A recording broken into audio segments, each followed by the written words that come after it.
Hi guys, कैसे हैं आप सब।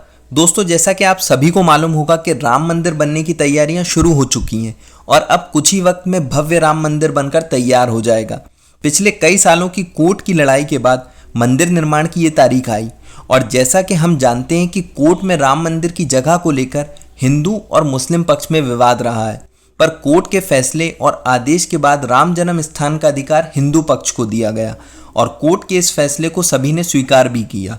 लेकिन राम मंदिर निर्माण की इस कड़ी में अब एक नया मोड़ आ गया है और आज की वीडियो में हम उसी टॉपिक पर बात करेंगे और जानेंगे कि अब राम मंदिर के निर्माण में कौन दिक्कतें पैदा करना चाहता है। तो आइए शुरू करते हैं।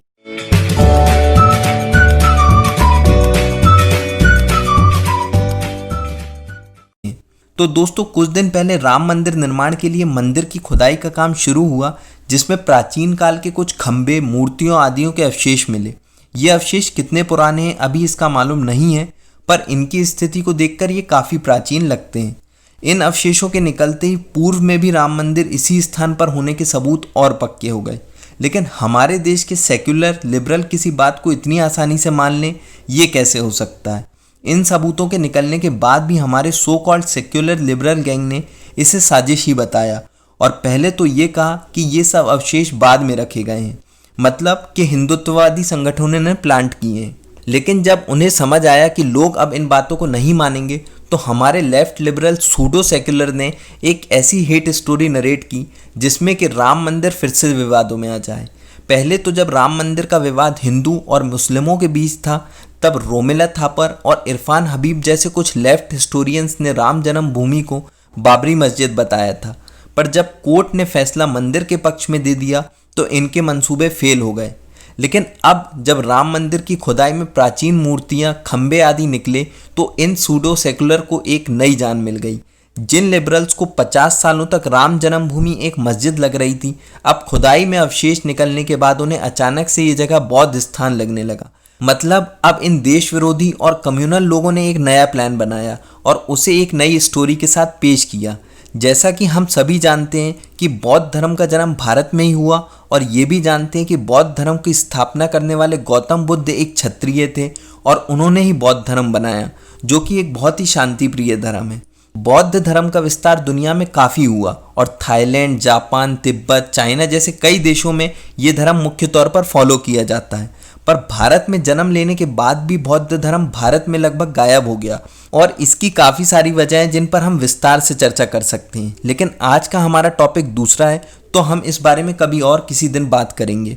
तो भारत में बौद्ध धर्म का दोबारा विकास मुख्य बौद्ध धर्म से हटकर दोबारा बाबा साहेब अम्बेडकर ने किया, जो एक दलित थे और उन्हें लगता था कि हिंदू धर्म में उनके साथ भेदभाव होता है, इसीलिए उन्होंने बौद्ध धर्म अपना लिया, जो कि उनका निजी फैसला था और उसके लिए वो स्वतंत्र थे। बाबा साहब अम्बेडकर को मानने वाले बहुत सारे दलितों ने भी बौद्ध धर्म अपनाया। अब समस्या ये नहीं है कि दलितों ने बौद्ध धर्म क्यों अपनाया, क्या वो हिंदू धर्म के साथ खुश नहीं थे। हमारा देश एक सेक्युलर देश है जहां सभी धर्मों को सामान्य भाव से देखा जाता है और किसी को भी अपना धर्म चुनने का अधिकार है। लेकिन हमारे देश के कुछ ऐसे लोग जो खुद को सेक्युलर बताते नहीं थकते, पर असल में वो इस देश में कम्युनलिज्म की आग भड़का रहे हैं।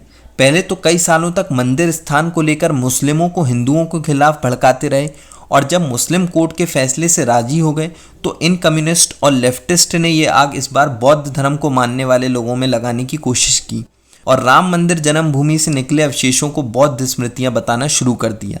खैर, ये विषय अलग है कि खुदाई में निकलने वाले अवशेष किस धर्म से संबंधित हैं और इसका फैसला ना मैं ना कोई और बिना जांच के कर सकता है। इसका जवाब जल्द ही इससे संबंधित डिपार्टमेंट दे देगा।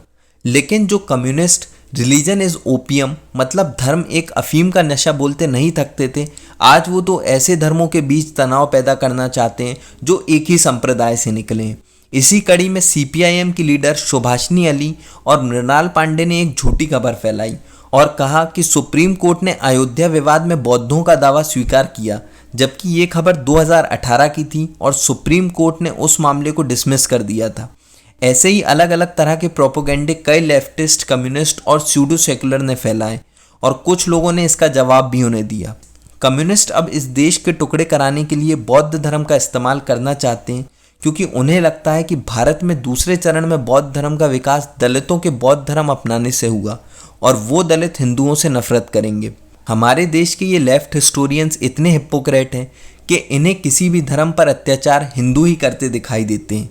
और ये सो कॉल्ड हिस्टोरियंस कभी बौद्धों को ये इतिहास नहीं बताते कि बौद्धों के सबसे प्राचीन अध्ययन केंद्र नालंदा विश्वविद्यालय का विध्वंस किसने किया, ना जाने कितने ही प्राचीन बौद्ध स्तूपों का विध्वंस किसने किया।